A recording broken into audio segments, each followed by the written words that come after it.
Deputado Marcelo Ramos, pelo PL, acrescentando o tempo de líder. Senhor presidente, primeiro encaminhar não, e agora eu quero fazer uma fala aqui no tempo de líder que julgo bastante relevante para o momento que o país está vivendo. A economia brasileira deverá ter em 2020 a pior queda da sua história. Alguns economistas já falam em tombo de até 10% do PIB.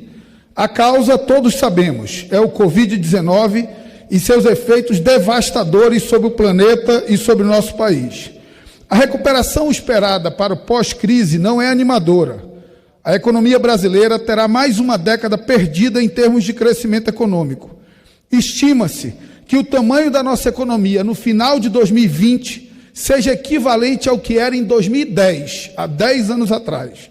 O contexto é obviamente triste e preocupante. Para além dos números, estamos falando do aumento do desemprego, da fome, da miséria, das enfermidades e da morte. É nosso papel, enquanto representantes do povo, agir com rapidez e determinação para mudar essa realidade. Precisamos trazer de volta o crescimento econômico de modo a beneficiar todos os brasileiros com a retomada do emprego, competitividade e distribuição de renda. Momentos como esses são definidores para uma nação. Pode-se escolher dois caminhos. O mais difícil, que pressupõe decisões duras e, ao fim e ao cabo, corretas. Ou o mais fácil, o atalho, o caminho aparentemente curto e mais simples de ser trilhado. Em outras palavras, o caminho do populismo.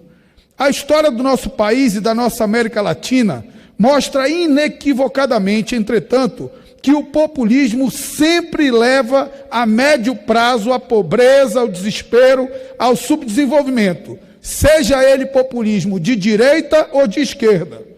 Nossas casas legislativas, em diferentes níveis, discutem hoje diversas medidas para aliviar o fardo do coronavírus para o nosso povo.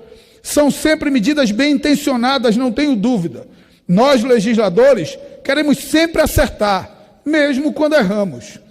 Boas intenções, entretanto, nem sempre geram bons resultados.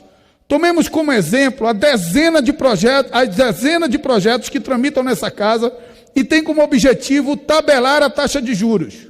Em tese, é uma ideia sem contraindicações. Os juros são mesmo muito altos.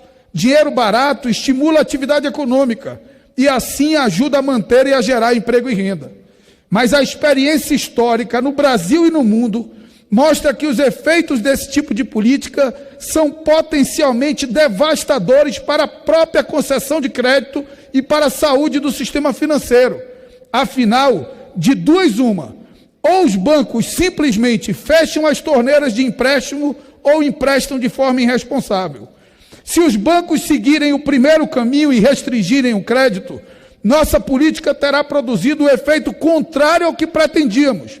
Em vez de ampliar o acesso ao crédito, o efeito será de secar a oferta, dado que os bancos retirarão linhas para proteger seu balanço.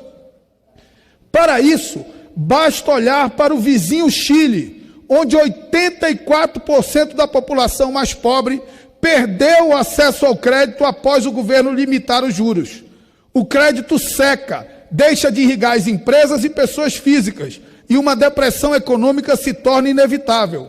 Não podemos correr este risco em um momento tão delicado.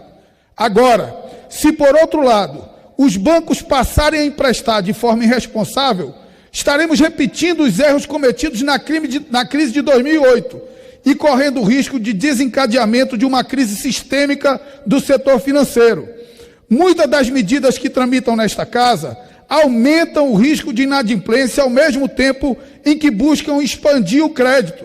São projetos que proíbem negativação e protesto de dívida, suspendem pagamento de prestações, limitam taxas de juros e aumentam carga tributária do setor. Estas medidas, isoladamente, parecem benéficas, mas a combinação de afrouxamento de crédito e suspensão dos meios de controle de risco é muito perigosa. Ela irá infectar nosso sistema bancário com crédito de má qualidade e pode desencadear numa crise do sistema financeiro nacional. É importante lembrar que os bancos emprestam dinheiro que eu e você depositamos nas nossas contas, Se emprestarem de forma irresponsável, é também o nosso dinheiro que estará em jogo.